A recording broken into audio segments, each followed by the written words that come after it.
welcome to another episode of Community Updates. I'm Divine. Joining us today is Solitha Shortte, a powerhouse in fashion and community leadership.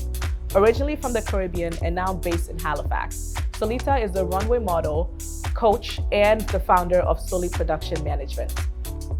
She is also one of the creative forces behind The Fabric of Our DNA, an annual event that celebrates Black heritage through fashion, art, and storytelling.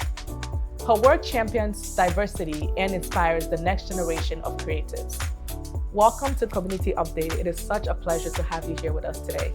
Thank you for having me. And Divine is such a beautiful name. Thank you. I feel at home here at the Community Update studio and happy to talk with you about fashion.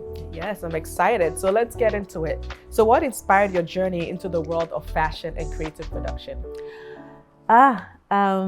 In terms of the world of fashion as a model, I stumbled onto it. Naomi Campbell came up on my television screen and that lit something in me. I'd never seen myself represented that way, celebrated as beautiful. And it kind of lit that spark, not lack of my family pouring love into me and, showing me that you are perfect just the way you are in your beautiful chocolate black skin. Again, I'm from the islands, St. Vincent and the Grenadines, and there we are the majority. So I didn't lack representation in my teachers or the doctors or in spaces of power. However, being of a darker complexion, I was never celebrated as beautiful. I never saw me in those spaces to command attention that way. And the media did that. Marketing did that where it contradicted my family's message. And unfortunately, I think for most of us, we lean into what the powers that be put out into the universe for us. Once I saw Naomi, it truly challenged how I started seeing myself outside of my home, and then went head straight into it. I tiptoed on the beaches of Lower Bay, perfecting the walk, and my journey brought me here to Canada and landed in Halifax for university. And then I, alongside going and getting my degree, pursued modeling, and then that just opened up a whole nother world for me. Yes, no, I love that because I can definitely relate as a fellow dark-skinned sister on how media does portrayal. So how did moving to Halifax shape your perspective of diversity in the fashion and art scene? Oh, wow. Again, coming from the Caribbean, I saw me everywhere. It wasn't a lack of representation. It was just how we were celebrated based on the shade of your skin tone. So when I came to Canada and especially landed in Halifax, it was a wake-up call. It was a reality check. You are not what the market wants. So although I was good at what I was doing, I'm a beast on the runway. And I'm not going to be shy about that. Because I put time into walking and nobody was picking me. I was auditioning for runway shows. I was, going out for castings, and yet I wasn't being selected. And I couldn't grasp the disconnect, not because I thought, oh, you should get it, but because I know what my skill sets were. And if it was based on talent, I should at least have a chance at the table. And then my agent here in Halifax, she gave me a reality check. She's like, you're not gonna get far here because then you're not what they see as beautiful. You're not what the customers want to market to the clients want to market to their consumers. So jobs were few, but I still chugged along. I did what I had to do. I graduated from university and then decided I'm going to do something in the fashion industry. When I got those spaces, I was often the token. So for me, it's how do I use this position of tokenism to better my community? I'm not just going to take it and sit. And that's how this whole company came to being. I like coaching. I started doing that. The models weren't getting picked up. And again, disconnect. Why? They are talented. Why aren't they being represented? But again, the market didn't want that. So being the disruptor that I am, I showed up and registered Soli Productions Management Inc. and made my journey and love for sharing this thing that has given me so much official. And we became Soli Productions Management Inc. in 2018, and that's where the production started to really take shape. And the models had a home they can now, claim to be represented and pursue a dream that they had, but being denied because of the way they looked. No, I commend that. Sometimes you do have to disrupt the system, right? We sometimes just got to push through. So look into, your events, Fabric of Our DNA. What does that mean to you personally? That's my baby. So before we became Soli Productions Management Inc., I was doing charity stuff. Again, I came for school. I left in 2013, came back to Halifax, and now, really put roots down here in 2015. And once I came back, I started doing stuff. I worked for a nonprofit, and again, to break through the noise and the clutter, I was like, what could I do to fundraise for the initiative, which was giving scholarships to young people? I used my love for fashion, my experience on the runway, and my experience producing stuff to create runway shows that were based in charity, and that's what birthed Fabric of Our DNA. And especially because I wasn't seeing Black designers, I wasn't seeing designers from other communities other than the status quo being celebrated on the runways. Mind you, the models weren't there. However, designers weren't there sharing their stories through design either. So that came to be in, and I did that with my sister, Solitha Shortte. Though she was in Montreal, she was very much, an integral part of it. She's flying for the shows. Backstage, she's managing hair. So taking off those stressors from, the production end of it. So yeah, that's how it came to be. Again, the disruptor. I think that's going to be my new hashtag, the disruptor. I was like, yeah, there's so many designers here talented, and they don't have a space to shine. We wanted to do a spotlight on Black designers, but also showcase what the Black community is about. We are very inclusive. Oh, yeah. We don't just run and strive for ourselves. We pull everybody that's in those marginalized groups and conversations right along with us. So it opened up the runway to, everyone, regardless of your skin tone. If you were talented and you had something to show and it fit the theme of what we were doing, the Fabric of Our DNA runway came to being and have not looked back since then. I love that. So just kind of looking back through the years, how has this event evolved since it started? Oh my gosh. We started small. As everything. We started with our charity event, and it developed into the Fabric of Our DNA. Our first official show under the title was at Mount St. Vincent. So I went back to my university, and it was for the Afrocentric group led by Randy Headley. And he's like, Soli, could you do something? We are trying to raise money. And I was like, I gotcha.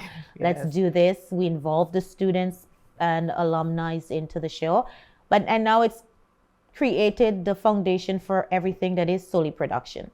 So the Mills Halifax Fashion Week came to being because of the Fabric of Our DNA. Wow. So it really has propelled the brand and what we do on runway productions here and globally. I mean, we've taken our shows to Milan, Paris. London is the only major market we haven't done an official showcase yet. But it all started from wanting to ensure our community was seen, and then those around us could benefit from it. And then it just went into a whole explosion of, this is us, here we are, and we can't be denied because someone decided what those measures are going to be to keep us out.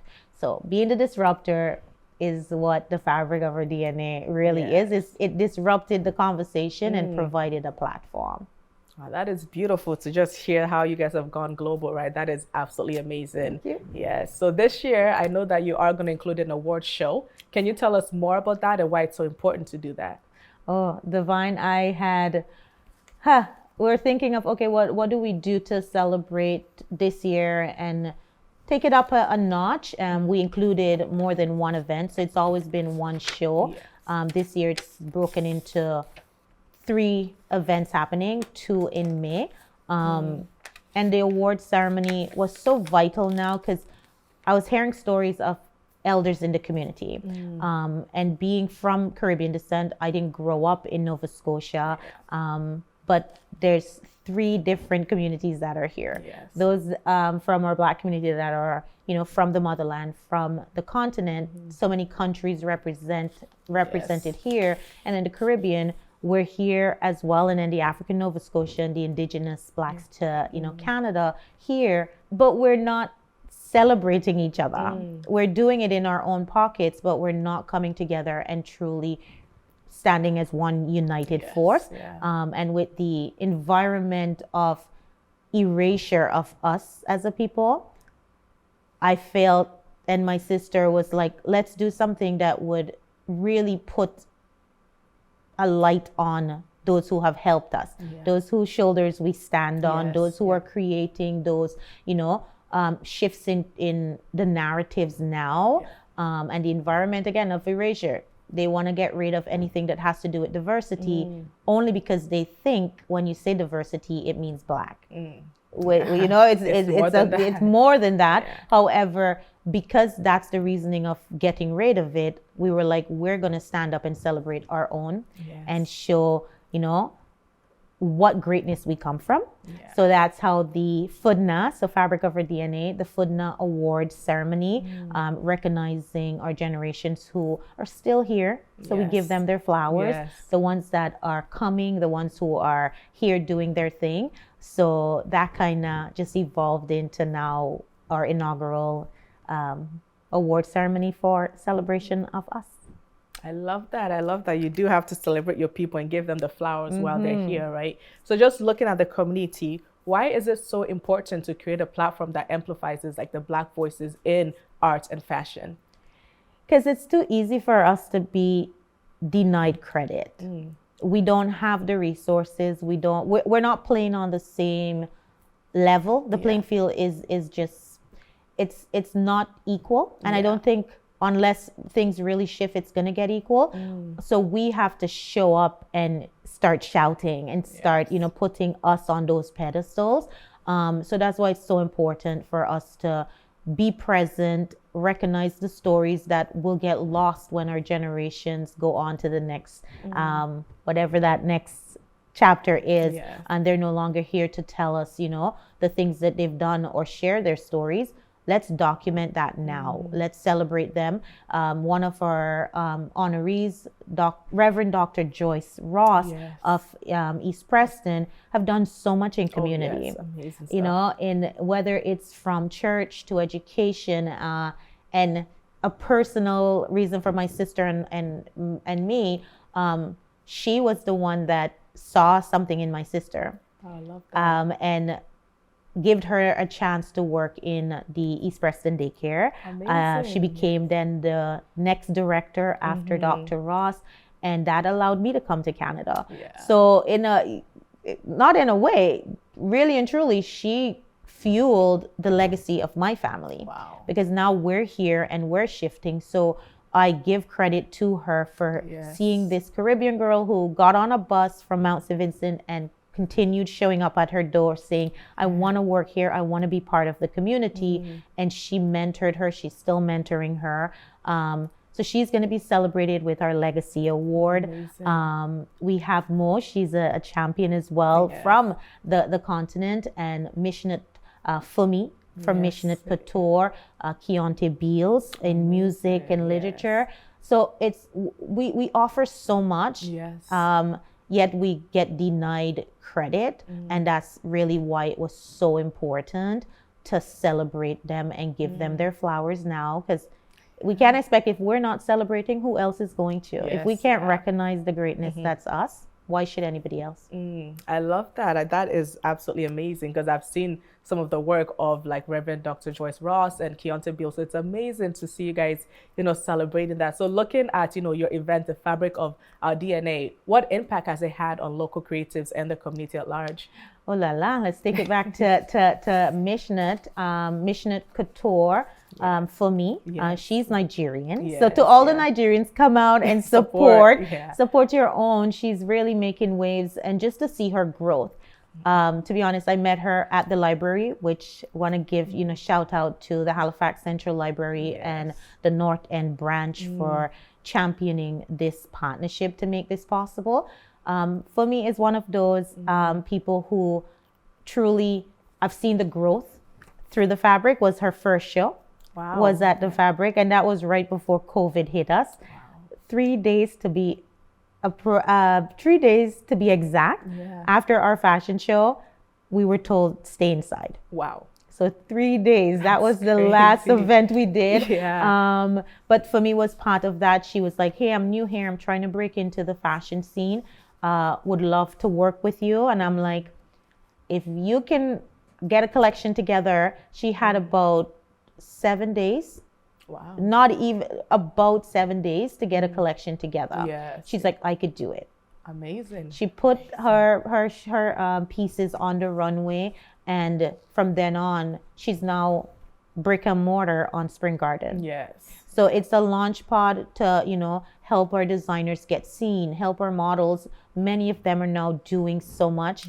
Our host, Otney, is first runway was the fabric at Mount St. Vincent. That's where I met her. And she's now our head host for all of our shows. Like she is the face of that department, and just to see her growth.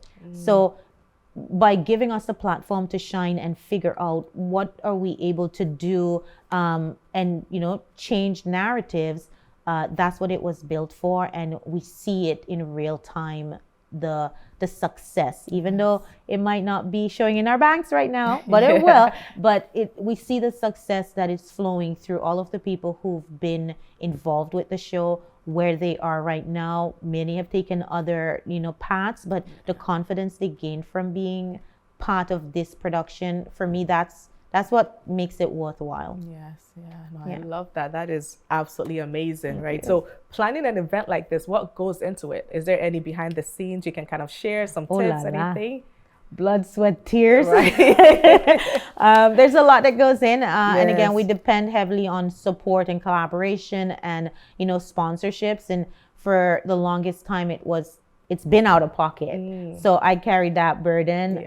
Sometimes I ask God, I'm very, spiritual and connected to my faith. I wouldn't be here without the grace of God. Amen. Like that God be first and center in everything. I have conversations. I say, Lord, why?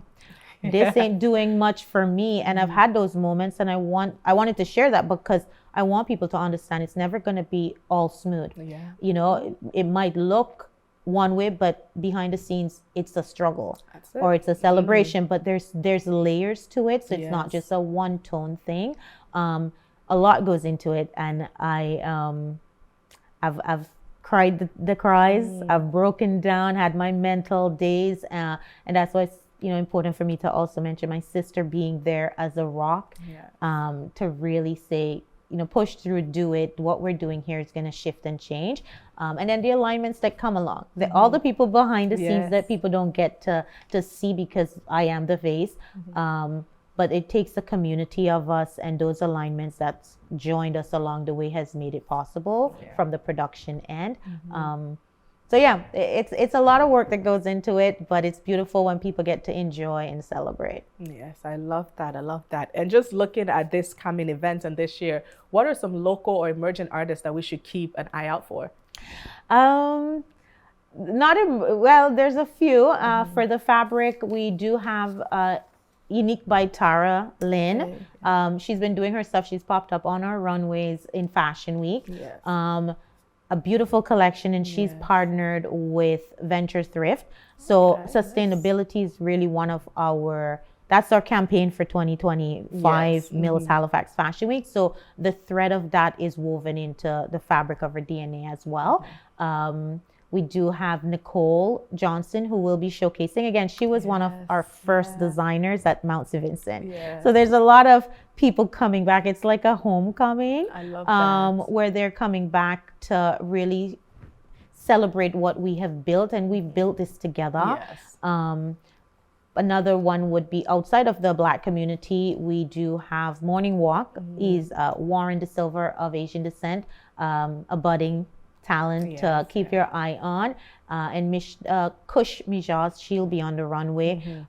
She's making waves as well. So again, although we're celebrating us and providing that spotlight, we're also, again, making sure that it's very inclusive and we share that platform so we all shine, all of us. So come on out if people haven't gotten their tickets for the 2nd.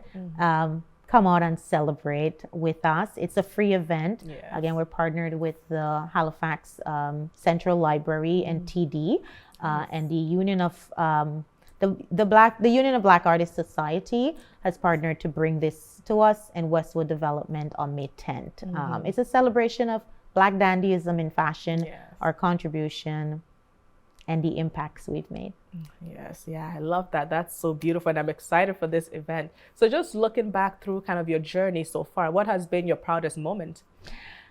There's so many. I think what gets me up, and I go back to your other question, the behind the scenes, in those moments where it feels like what I'm doing isn't making a difference. I remember the models and I remember the designers, and just to see where that growth has taken them, and all the creatives that are around us as well, that has used this platform to just launch off or give them the confidence to, okay, let me pursue this a little bit further or deeper and take the necessary, channels to get credentials to be saying I am this in those spaces and show up like the professionals they are. That's what keeps me going. So it's the level of confidence that I see people take away from what we're doing here at the House of Soli, and that's the driving force behind doing it. I love that. So much of what you've said has just resonated so much with me, right? So I'm excited for that. And just looking at this year's event, what do you hope that attendees take away from it? Pride. Pride in being unapologetically us. Regardless of the community you're from, regardless of, the labels that were placed in, especially in the fashion industry, as gatekeeping elements so people don't have access to it. Show up unapologetic and keep going by the grace of God. Keep going. If you're gifted, no man did that. Maybe you need people along the way to help guide you, but your gifts are God-given. So who am I to deny you access when I have no power? No power, mama. And that's what I move. That's how I move, right? And I've learned that along the way. I'm just going to keep showing up as long as I have air in my lungs. And this is something that is still driving me, because my chapter might change. I don't know what's to come. But for now, this is the thing that's burning. And again, God has the wheel, so I'm going to just let him take me where he needs to. Right? Take the wheel and go. Take the wheel and go. Yes, yeah. And you kind of just went right into my next question. So what's next? What's next? Well, on the calendar next would be the Mills Halifax Fashion Week. We're getting ready to really ramp that up, and we're going to be using the tent of Fabric of Our DNA to launch the Mills Halifax Fashion Week. For me, next is just continuing to do this thing that I can't seem to stop doing, because trust you me, in days when I'm like, I can't do this anymore, my mental health is it's going through the rigors because of, the obstacles that people would never see, or the things that are, causing a distraction. I just keep showing up. So I'm just going to keep showing up. The next thing is whatever's being written in that chapter, I'm going to embrace and go from there. You'll see us, we're back in Paris in the Yes. fall Ooh. of this year. So the next is a continuation. Can you take me? With you? I Yes, wanna go. yes, you heard it right here. Paris, you're on the runway, you're in the media pit, wherever you feel is necessary for you to show up and shine. This platform is welcoming. I love that. I love that so much. So how can we as a community support your work and get involved? I think take ownership of it. With all that we do in terms of the FUDNA, so Fabric Over DNA, or the Mills Halifax Fashion Week, it's not just for us. Yes. It's for the community to embrace, because I've learned along this journey, in order for it to succeed, it has to be owned by all of us. Whether you're the one that has the name on it, if our community owns this, then it's going to go far. Show up in your droves. Let's celebrate each other in front of the camera, behind the camera, in the seats, on the runway, putting your work, whether it's through design or through art or literature, show up, take up space. And that's all we ask for. Come out and celebrate us and celebrate this thing that we're doing to create change. Oh, that is absolutely amazing. Thank you so much, Solitha, for coming and just speaking to us. I am so excited for this event and just to see, where you're going to take us. So I just want to thank you once again for coming on Community Update. And don't forget, we do have May 2nd. The award show is coming, so come out and support. So thank you so much. Thank you. One thing before we go, Yes. come out and in your Sunday best. Ooh, okay. Come out in your Sunday best on May 2nd at the Central Library. It is a free event.